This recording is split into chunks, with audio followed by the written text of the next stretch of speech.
Cái mà vô rồi bung sầm thum pasarina chiar chun zamang kan thian ho chuan kan ti mel mela chani ombo tur chu kan hu phur tlang to pa kum tam zel hian hring luna upat na ringot hiron her chu apui ni lava chu upat na chuan mo phur na rit takaron keng tela thil tam tak tun ma kan en liam mai kha kan kuta lo om ve towa kan ti ngai lo le kan lo ngai tua ngai me lo chu kan ti ngai chang om ta fawa chani po tuna chuan chung ko ei jong tu berani ngai towa an chung ko ta na in lo turin a hriat ngai lo le alam mu ngai lo rama akal don ania kan ngai don mai ba ka kan ngai tua kan ngai lok tak zet thian hawa hau dial hun lai ta chu zoi muang in hun hian a liam pui me ka engtik ni ai mo chuan kan lain hlatin kan la sang vek hial mai theini ma se chu hring nunina aken tel pakhat anemia wa achang chuan puitlin na hian kho harna le lung le na te hi akeng tel ni hialin ka hrathin akimi chuan engei ngai tu vungvunga tinmin lo khok zowa chani anin nen ombo don ti ka hriat me chuan ka ngai ro tu ka ti ro chuan chani chuan khera che a enge kanin omna tin an ner na nga reng pi chuan ngai vel pe lo a phur te ho re mai khuta singapore azuk omanga mun moi deuh munga mizo thian azuk nei thuayanga a tong thei si thian siam ol som si keini ho hi chu min ron thei ngil watang ti in alo phun hlak hlaka chani chuan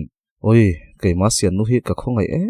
lo kalak thei masak bera avok chuman tur kalo thon rewang a ti chu kan nui dar dara reng pi chuan oi fa kalo nei malu tu khi chu a lo lak ma viau po kha om ziom lo a ti chuan a kimi chuan do lo mai te lak ma lamani lo ler ma khani poizo tina lo changa anin hial le ngal to ininom atlai don e rong bo ka ngai in khar ma ka du a shrim vo in hi in van man tlang hlom e mem ka ti ve le chuan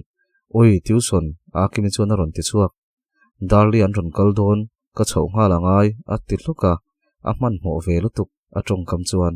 ma se a chero aran pha te chiam chuang lo reng pui chuan inuna hian han chet zung na hi chuan huna chang lo ve ni tina lo nuya akimi chuan lo ngoi te oi ka chho ngal mai tina chuaka keipo ken khardon horu in man si tin ka thian te pani chu ka haw fiama reng pui chuan ka man lo zia hi vokin min lo aw le chu tong horwalang atia chani chuan hey kimi akim tina han awa ka man to lo aron ti van lal slow mo milo hagro koron chho ve ngal don tina han aw le akimi chuan imong ko slow mo ni chu chan ler ron chhoro tina ron aw le ani pani chun chawa keile reng pui chu kan veng lam pan chun kanin zui phei ve thunga abi hi tunlai voron chho khat ve tin abi chanchin chu ka zota kan veng lama balun ron da thara angai na omlo mi pano pang ho bula oma alo in te bal le vek sel kaning te mai nia vok ina khon da vela vok en kol top hinia ka du to a khong sen bok si lo che thlek hian alo tlan chuak man zia le hala tin anui suka iti khongai thak thei abi hi chu min lo pe mai ro tin kanui sen sena oi a no lu le ngot chi to bok si lawa kaning ania tin anui ara an veng lam kanan veng lam pan chuan ani chu penga keipo ai bi veng lam pan chuan ka chho ngala kan veng ka thleng chho chu alo re ruya ina chuan ka lut thang hala engma ti ma chuan thu thlenga chuan ka bok deuh thlopa ka phone chu ka khoi mai maya FB messenger a chuan Mr X in ti bok chuan min ron text le to in thlim chuang lawang thina hi enge ni item chin chakem tin min ron text a tungei ni tin ka reply a tungei ka ni ai rin tin min ron zot let sen ai nem tin ka zota ani chu zelain khung ani lom ni ti in emoji nen chon min ron ti elvela kan khung ani lo ama in khung ani kha sena thian moi ni ka tilea tunge ka ni ti hriat thei hun tur chu thina ima chon don nia chawni tawang epi chuan ebialpa huan enkol tu pa po kha anni mai kha chuan an chan zo to hau lawang che i kom chak pa po tiamin tin min ron text lea ka hlau thong to lutuk min ron text lea tuna hian du ngatila chu ron che ngal thei kani tin min ron text le pona chun ka hoi chuak wata tu manum box si lo tungei ni kan chui chuak don che tin ka vo let ve a lim thla ka ni nangma zui reng tu tur lim thla ka ni ka du hun huna ilaka phuwa ka ron lang tin min vawa kongka chu ka kal ngal veka ka pi le sa ka chu ka kol ngala o kan ron ho don chi an tia lo ho vat vat tur chon ka ting hal ma se ho tura ka du chane ro ka shil hal du lo huan laman lom sia min ngai tu lo tukang ti ka hlau ve deuh bok sia uni ni te chung chu an omem ti ka han en vata tukvera tang chon ka bi thladek deka uni ni chon thil pho lo seng chia a om ti ka hriat na ringot po chon min thamwan ve sia se mai Mr X in ti chu ka block leya account dang atangin min ron ti le tho chu ka ringa ma se min ron text na piang chu block zel ka du lau mi lawang chun ka reply a ka block ngal mak bok dar nga vel chon ka pi le sa ka chun ron thlenga an ron thlen rual rual a shil ngal chu ka du chi lawa om ha dam photo tin thing pui te chu ka siama isa ka chuan kai chu ka chhong hal teang ei rong bol chop ka ngai sia tin thing pui chu ina ka pi chuan o cho te chu ron ei ve ngal mai thin la o tin choya chuan a som le a kai ni chom he ang te chu ei ve du lawang tin ner deuh sak chuan isa ka chu kamera isa ka chuan ani no me mi fiam nan tak hi ni hmanga in chung te bal min pe ka siam don ei theilo engma ka nei to hleinem tin nui sak chung chuan min changa ka pi chuan chome te hi suak chho vela a lo ti ve vata a ken na tur om chong lo ka han chho patang ti na chuaka ka han thla a bike chu tinunga zanin chu ron ho ve dei mai la ti in anui saka ka ron zui ve mai don cheng ani ti in nui sen sen chon ka changa ani ka kal don ania choi tui phot ti in kalatuma zanin chu ma to ka ron kal ro thil poi mo lu tuk sil tur che ka nei nia ka ti le a eng thil poi mo tuna a soi chi lo em ni tin min zot deuh ha soi chi lo ron chuk le vat la ni mai tin thu tak deuh chon ka chang le zandariat vela ka ron chukang tin an veng lam pan chuna tlan chho le ngal ka pi nen chon kan ti mel mela ka pi thil ron hon ta chu free cha chon ka da khoma an na vel chu ka tel thamol mol boka ka pi chon min en vung vungin te no dam lo nai mo nom lo deuh nai nem ni tin min zota nei lo ve tun lai chu phone atanga min ti boi tu hi ka tong renga zoi sep chon ka tia ka pi chu shil lo chu ka du viu na ma se kom dana dik thei bok si lo kom dana chon nuam ti don lo ti ka hria ril lu nuam lo deuh om ti rai chuan tin ka hril ta veka ka pi chuan se na chu a chuak ke mani le ma se chu pa chuan ina nang mai ni om ti te po hre veka mu tin ngai tu ading ti hriat zet chuan a mel ngai chu mel ngot kota ma se pi aron ris mai mai po ni ve thei tho boka chu ti rol chuan se na chan chen chu kan ngai ven chu ngai ni ka ti char chara ka pi po chu bung hang hawa ka pi in ti fai nu chuan cho te kan aya kan choi kham ve le thleng vel chu ka sil le nga sok soka thleng ka sil lai chuan number ka save lo atangin min ron call le a ka hlau thong ru lu tuk to chan po ka changam lo ka pi po chu ka hril du to chuang lawa phone chu ka off ngal wat isa ka chu ka call ngal phone a lak rual rual chuan i ron thleng don to em tin ka zon ngal hei ka ron chuak don chia min ngai to ni mo ti in o zang wa chuan min changa eng lo ania phone atanga min ti boi tu kha aron in lan le to a FB tang bokin min ron belea chuan tuna min ron call tu hi ani bokin ka hria ka hlau lu tuk omoi na po ka hre to lo ka ti ba deuh nia ya o ka ron chuk ngal phone chu lo chang re su ti le phone off chu rola thleng ka sil zon hu chuan ka pi nen chun zo zial kan ziala kan ti pa mel mela chutia ka pi nen a kan in kom mel mel la chuan isa ka bike ri chu ka hria aron lang zui ngal thuai boka aron thlen rual chuan khoimo a number chu aron ti ngal ngoiro aron call le trep tuang tin ka lo chang vat kan bula chuna ron chung hala voin khan central jail lam le how to lam kapa ka biak tira se na chu a om nge ti boxia tina tho hala ka pi chuan ani chuan tu nge ni tang le kan khuwa mi ni don se kan khuwa hian pathian zara mel ma ti soi tur le min han hongoi ngoi tur kan nain ka hra boxi lo tina soi siam siama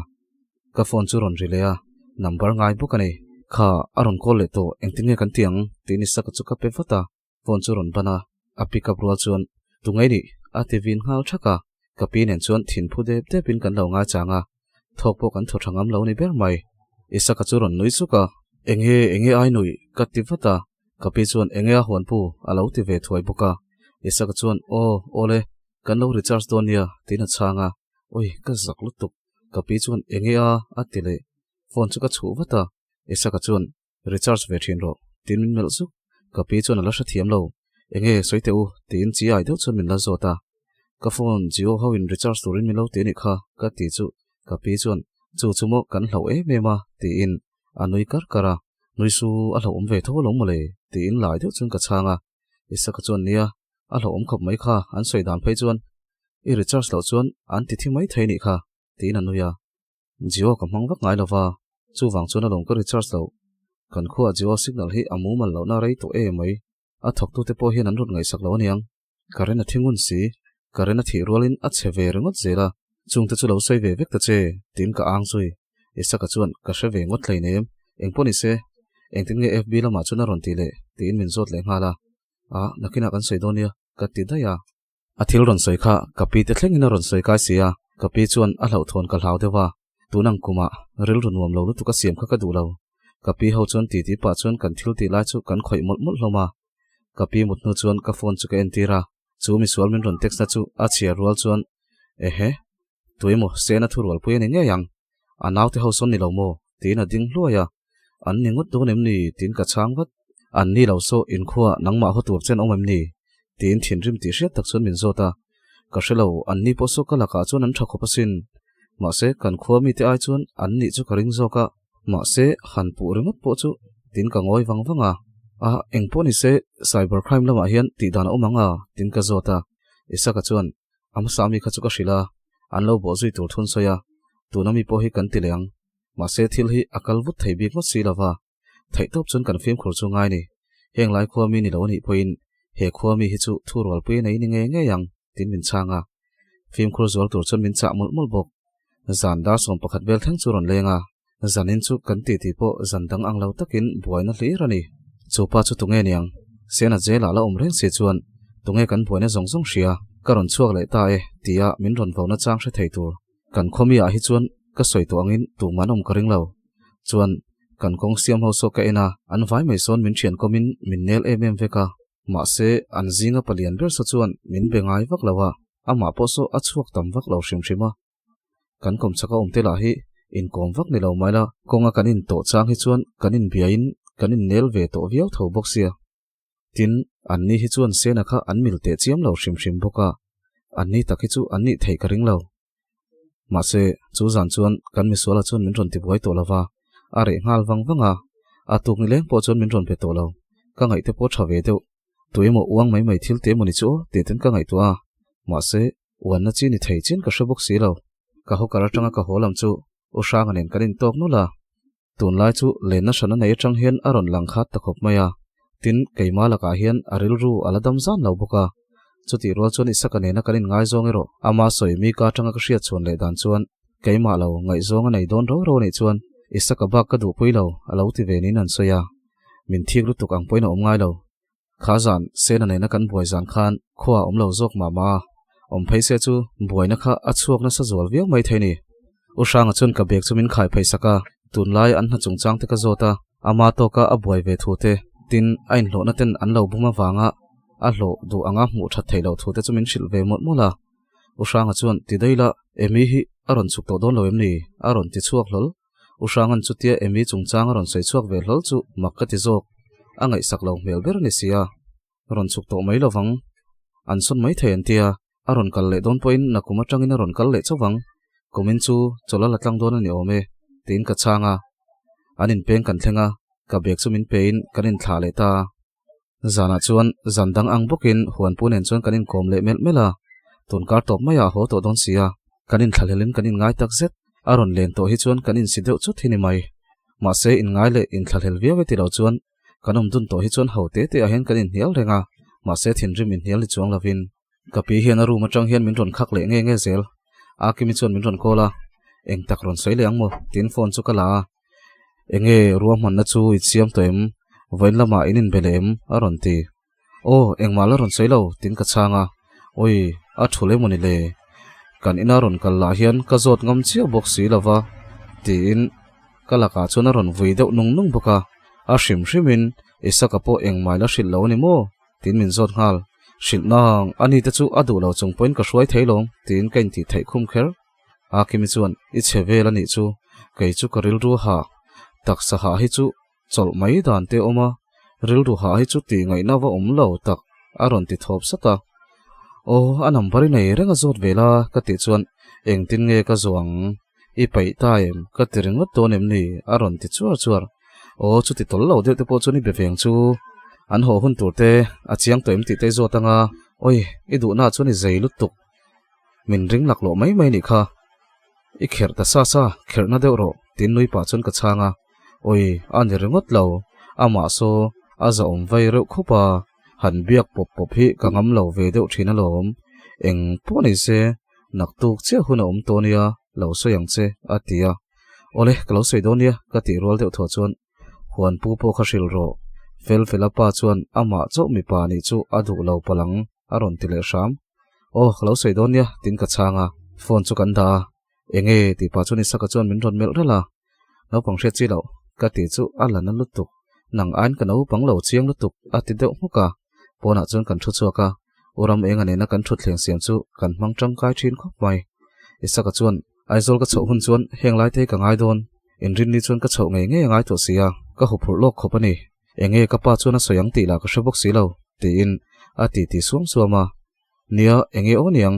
in then ro te hi ti le mai nga noi sen chung chuan ka tia chulam chu ka hlau thong to lo chuan mo ti daila enge mo hril tur chikana ya ka pa te ne na kan ron in zui ho huna ka hril lo long che thil ho omle hlo thon om lamani lawa ma se ishiat ve ngai nin ka hria ti in asoya ma se tuna nga tinge ka ti zoi se pa tuna chuan kai ma hian sei chu hi kala hre deuh ni engponi se ka ngai don che lo chho ve mai ro ati le ngot to ron chho ve ngoti la khoyang e ka thlenang tin ka changa o kanin rodai mai don alom tin anoi suka a om anglo e maya ka pi hi ang tin nge niang ka ti chu angoi wanga I hei thuam chu mang hian keng tel deila ati zoi supa nia a thango tang e fa laila ka ti chu angoi data falak mo tin angoi zui wanga van lam hoi chuan a tho hala a mai zial chu thana a zuwa a si wanga enge ngoi tak da ya I du lo zong ka soim ni tin ngai thalo deuh chun ka zota ai soilove thil ka ngai to deuh thut mai ati da ya atlai to sia chho to mai la naktuk chu huana kal so hokar min nga puyang che ka ti zoi se pa nia ka cham chung rei lo te chu kanin om deuh chot tuang tin anui varvara ole ma se pizing mu loino ka ti khera pizing chuan mi zinga in mak pang ten min lo sei to ati chu kan nui du na reivak lo kan ti len hu chuan a howa keipo kanin lam pan chun ka chuk nga la isaka kal che chu ka doi ru le thlat to ka phone chu ka ena ma se message thian te message lo chu eng ma lo om lova ka thodeu hoi mai ruma chun ka lut tlang hala ka tong traya ka mut thailo changa ka ti fo danin apui christine lalpanin cholna tui kama ti chu play in reivak lawa chun kamu hil zui ve maya atu khwawara ma taka chun ka thawa ka thau ma viau mo ka ti line kom chakpa chun min lo tho khal le to tuk vera tang chun ka han huwa tui mo bia ka nei tlatin ka hria tunge mo tu nang zing ka ra ti pui chu ni ti in kongka chu ka wa honga ka han chuak chawa akimi chu trak su ne da lo zuang le thau thawa a chelo ngang mai min hu rol chuan duain thalai te kan mutam ma ni aron ti ve nge I zaklom ni tunang zingkar boruak hi chu kumtlonin kan hi po tin ka chang deuh muka mutin du pi tu sia karon kai tho du lo cheu ni kha ati ve le nge I va han over tak I mut vum thur lai khan kan che so to zel mole kan veng ho hi chu ka tia ura menga chuan soi du ngai lo thingpui zuk siam la ni mai a lo ti ve le kho hei lai che hle ka thingpui ka ti rual chuan phun su euni ni chhun chho don tlat eu patoniang I phun chia chho don ati chu ka upalo ka iang tul tin kanuya la rot kim ron kal ro ron keng ve ro tin ka kau tha min ron zuya ura menga thutna chun ka han thu ve a thingpui chu ka pe akimi ron thu ve che chu kan khat ngal vek khoimo tolte ti pa chon min nek sok zui katla trep anami hi dim lo thei min tiat pui chei vak zel su tina dara chun ka benga akimi chuan kanin rual reng tho tina nuya in rual maila kanin tial heinem tin ka vin luka akimi chuan sorry engponi se kan thupuya lu tang ti pa chuan a thingpui chu dodri khala eng thupui mo tin ka mel ha oram enga po chuan a poimo lo le ngotang a lo ti ve sup akimi chuan I shebok lo I chak ve khopang a lo ti ngal ka chak ve lo khopang han soite tin a ke chu a khokhera a phut dara akimi chuan I tinghor aninom ka soidon lo nga tharo tin kai chu min mel rana ti khan min mel run bik su karap che ka ti chu I che kamit meng moi takin a mel che hi lom ro mi eng zange kamit siai khat wang hian buai to a ti chu uram enga chuan a thingpui in lai chu phu thota a ron nui chuak khop enge a nang pa kha I oi lo mi tin a kim po chu nui suka uram enga chuan oi lu tuke karin dan che zo kania a ti chu I chia I ring hlol lo tin a kim chuan na tokin a hnunga chuan a chum pupa a ridop aya mi ku thlak ve to chu I kut thlak an ro pui si tin a hau zui oh engponi sen soite ai rong bol ka ngai don ania tin ka lo tur wata oh voi nai soi nge nge ngai chu chu ni mai a ti dai a hawe chu chu mo kan thu pui chu tin ka zot le oh ka buk fil vek anei tu ten min ron bia I soi deuh sia buk tu man ron om bok sia kan ron shil che men tia kal lo ka hlau lu tuka ka lo buk fel tap to chu wang chuan thula thiang to lo ani top mai tin thu pe deuh chuan I lo hrilangai hril satli ani lovin I ron min nge nge angai atia uram enga chuan a eng chungchang nge mun soi le tin min zota o hei akim hian kan pathloi bank manager so ka ti ro chuan ka chu ron hupa ono mi tharo tin min hupla chana tang chuan ka tonga akim chuan het tokin min man beta engam chuan han soina te tin min bawa I soi le do nem tin min zot ai ti pa chuan kalu ka thinga uram enga chuan bank manager zuna kan wai ni mo tin a fiam suka he nu tong thei lu tu khi chu a soina tu huna soina chang hre bok si lo a soi lo na tu huna soi phur hle si I kum thlang nu pi jing nen in dang chuang lo min ti chu ka ngei lu tu oi fiam thu pon jing kher kher ka chu min te khin lo te kan veng CCTV ni kho ka ti hluka uram enga chuan a han soi mai te u hriat ven ti cha kom a ti chu a kim chuan kan picnic don picnic spot kan book vek to tina changa a hawe a patling nutling na lo e mai tina changa o in ha tur ani lo reng eng poni se ka chho don voin chuan tinge nge yang che a tia uram enga po annuna ron kawa chu I pasalena kau che ka ti chu ala na lo tuk ka beng don che kalro tina nui suka ama zok chu akal zui nal nala ina chon kei po ka chuka ai rong ka bola ka bol zo chon tiffin ka siama bazar lam panin ka phai hal deya tun lai chu jing lam hi chokan ai rual ngai meu lo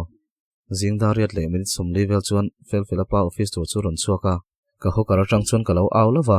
bank noi lo kan lu to wangin ron peng koi lova office lu tlang mai hinga to a fel felapa chu aron kal ngau ngawa engeni ta awa poimo ombe aron tivara a poimo deuh chu ni chuang lova picnic spot kha kan book lok vek to a ron kal ve chu ti taim tin ka zota e kha khamo fel fela kha kan shila a phur khopa han kal san chi ni box si lawa no pang nen chun kan ti boi mai meng chu ti ka hlau dewa a ti chu chura a fel fela ta chu kan om thei lu tuk lokal nge nge ro isa ka poron kal dona ka ti chuan e in chen pa khamo a that lo chu ni e ron kal ka tum donia a tia tum ringa tawin ron kal ve ro kan plan ai tel to nang poin aizolai ho huna I chung te bulate I thian te bulate anni hi korte ka thian te tia I soi ve reng tu ni kha kan du ve a ti ten ka soya ka sei buai noi mai chuan lam tur ka hrelo lu tuka ole ole in bula hun man te chu cha kum lo tin min changa chun chola karon phayang kan va phai ri phatange ti in bank lam pan chuna phai zuya zote te thian ho chuan usang zual kan lo leng thon an ron ti tlairol ho chun ron lut nak naka ka vur siam te chun aya la si chun la boka an zirna chungchang te soin an ron ti ti loma an ti ti chu ka ngai thla an thoveng ve le chong lu tuk chon min ti hlim phiana an niang rol kan ni lai hun kha min ti ngai vong vong mai la pui chuan oi tun lai khom dan hi mak e chuna hian alum e me ma zana ve thung hian soi ngai na pom loina vota ma ni chu tur chi poni lo thlasik chung chu pasal kor don nge ni a ti chu an nui dar dara gender equality chungchang te single mom chungchang ten soya an ngai dan la chu adi kan han ti khopa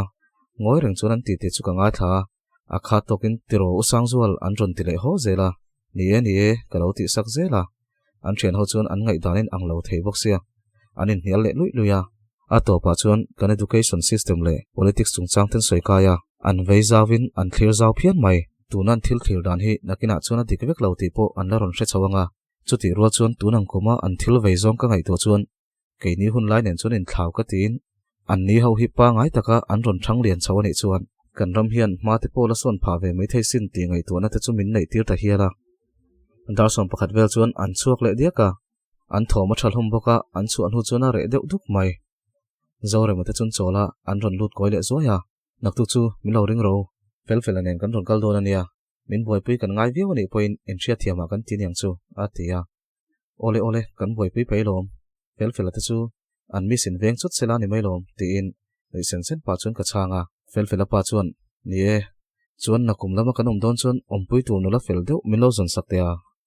mani chuna boi thak e mai atia nu pui nei la ni mai lom ka ti chu nu pui te zong min du turan wang ome mai tin anoi suka wang lo mai theisin tin ka fiam ve poka fel pa te an thil a en let len hu chuan akimi chu ka phona aron kal don thu ka hril chu oi ka zuang tor don pathian hi chu tha ni tiro aron ti iwa han over tak in thil tum thing deuh kha ruam man na khan ka tel lo ken rol don mi lo nia tin ka changa oi angai lo itel angai lo hrim kan ruam man na dang kan hril lo cheni kha ati chu enge ka ti hoa fel turin nang te chu naupangi thiama ati chu ka ngei lutuk ka bial panen kan kal ve don tho chu tin ka vin hal o a hau ni danga po naupang te chu i reng tho lom naktu chuan fel chu i contract top turania min ti chu ka bula chuan se ka beng popang oi nang ni ho hian min lo en sang berani hi tin ka tu muka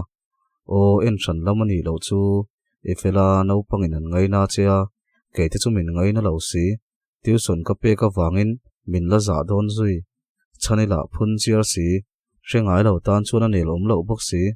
reng pui la thin chebok nang bak anum lo tin min thlem zai ma se inin ngai zon pha lo ve chuan tin kanuya o zong don chu chaw ni lo ka huai sen na zong som khomin ka bem throi don alom chu wang chuan nak tu khi poi mo ni tuk tong trai na nen khan min sha reng la tin min changa reito kanin biak nu chuan phone chu kan offa zana nia isakalai akimi chu anron phura engen ron lan rual ve te mela tin ka lo zot wat akimi chuan lo thik le to mi tin min lo chang hal thik lo lutuk tin ka chang huka akimi chuan enge ka ha kang ti vel ka ron zot don chea aron tile anin ome thomna pa ngai hala ni mai lo in chaina vel hi ka shabik lo boxi tin ka changa bikini den hian ka ti hluai do ne moni ati chu oi ina sa ve vati vel te tin ka changa kan nui boka isaka chuan an ruam man na min ron thila a thatuk ati chu a ingkhange tha a thing mi pa ngai chuan an man thiam vekang tin ka lo hniala isaka chuan aman thiam phai chuan adu wanga ti ni ti hrianga adu let ve ni ta chuan pakhat tan pon aril ru lo puan chuan a hun thatak ani ve renga chu lawa a hlimom ve don alom ka chak to phian mai atia ke chu ka zaklok tin ka nui suka akimi chuan nak tu kin ha chu o atile chuan isaka po keima nin eirong vel kanin bol veka ngai dona nangman eirong ilo bolang ati chu isaka chuan min mel zukin keini panhi tan chuan enjoy tur awawang don ve tin lo changa o keima ni chu in enjoy top don nia tin anuya isaka chuan uram enga somang ani khen eirong bol chu thiam ke chu kalak tlak lo emai tin a changa akimi chuan amman ringot don emni chu lawa ka zak deu atile no a hawe mai a hriat vek to kha midang so mai chuan star ni ti hretu som kha za thlak lo zokang chuan uram enga kan som chuan te aron tel ve nge yangai dona felfilanen anin kom thei chinga kain kalo pui bokanga azia zokang tin ka changa akim chuan ni mai a flop thiang lo tin min changa a che reng chu a phur sur maya dar som pani don chu kan menga atu khwawara isaka chuan anin chukte sumo chu man sak thei lova aman motora kol to boxi lova two wheeler chuan kal thei tho maila an motor man an lo phal tho ta ka chuan a hu hawa chuan kan chak zoka uram enga po chu uni ni chuan ino laitenia vain tilim vero a lo ti hlova ti chuan tuidam kong lama chuan kan tlan phaya phur tak chuan picnic spot lam chu kan pana ufar chu play in kan zaya rebecca la lom sangi hla kan khwa ti chu kan playa kan zai pui duala kongsira chuan zapan hlo le tlang saman lo parvul chu ka tun ma hnim mai te kan en liam thin kha